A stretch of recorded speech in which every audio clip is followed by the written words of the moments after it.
Scene 46, take one. Hello, I'm William Mitchell.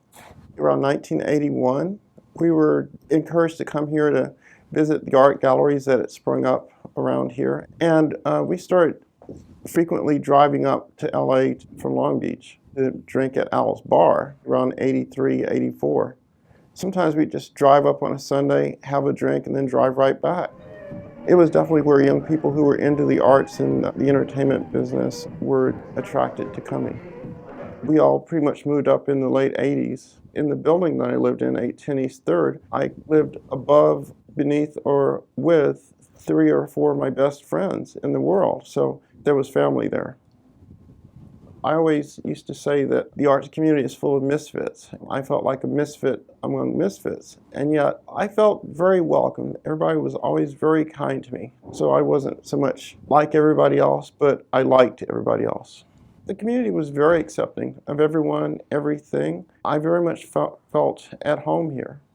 I had been drawing student dancers in college, and after that I was doing commercial illustration and slowly drifting away from the arts profession, but being downtown was a way of pulling myself back into it.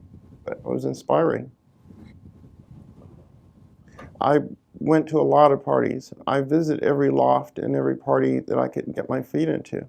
Went to Plastic Passion, Power Tools, Dirt Box, Red Square, all those clubs, the Sunday Jump, you name it. Dirt Box was the ultimate after-hours nightclub. It started at about 2 a.m. and it was everywhere. They were always one step ahead of the law, mostly over by 3rd and Santa Fe, all under the bridge, sometimes down that tunnel, anywhere they thought they could set up for a few hours and not get busted because they didn't have permits, they didn't have liquor licenses. I could go out for the evening, go night clubbing, go to parties or whatever, come home, park my car, and then walk around the corner and have some more drinks till all hours. I used to say that the laws don't apply downtown. A different set of rules. No man's land. The morning of January 17th, 1994, a little over 20 years ago, Martin Luther King Day, about 4:30 a.m., I felt the whole freaking loft start to slide left and right. I could hear my roommate, Tod Lychkoff, saying, "Earthquake!" And most importantly of all, I heard bottles falling off the counter in the kitchen. A bunch of wine and salad dressing all slid off the counter and crashed on the floor. The big thing is do not panic. Right now we are collecting lots of information from all over Southern California. We're going to bring it to you as fast and as accurate as possible. Luckily, since it was a holiday, less people were killed than would have been otherwise. I think about 60 people died in all, but not in our building. Because our building is solid concrete and very sturdily constructed, there was a lot less damage than in a lot of other places. We had a great vantage point from the roof of a 4-story building, so we could look out and see people going up and down the street with flashlights, looking for trouble, looking to help, looking to steal.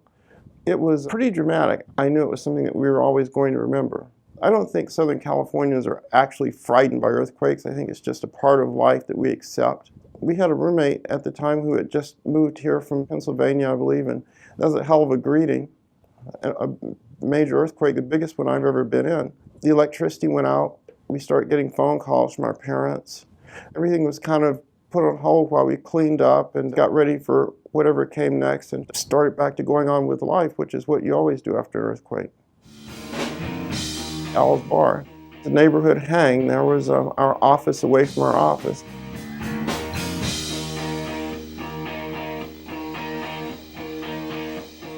I remember the night Al's Bar died. It was a Saturday, August 2001. We were actually on the roof of our building from which you could see the American Hotel easily. And we were having a barbecue and someone came up bearing news that they were closing Al's that night. So we just wrapped up what we were doing and we thought, we got to be a part of this. So we all went. It wasn't mournful. It was more like there was a sense of excitement that we were going to be a part of something. And sure enough, there they were serving the last drinks that they were going to serve at Al's. There were bands playing. It's the last night of Al's Bar. We're smoking pot. people in the bathrooms, which were horror. Those were like the most horrible bathrooms you'll ever see in America. Just before we went in, I was standing out front, and Gary Leonard came around the corner, and he said he needed an assistant, and is that something I'd be interested in doing? And I said, absolutely. That was in August of 2001, and next month I start working for him, and I still do. It was a night that I always knew I'd be talking about years later, because sooner or later, everybody comes to Al's bar, and now that's no longer possible. Al's bar! I knew it wouldn't last, but I'm glad it happened. Cut.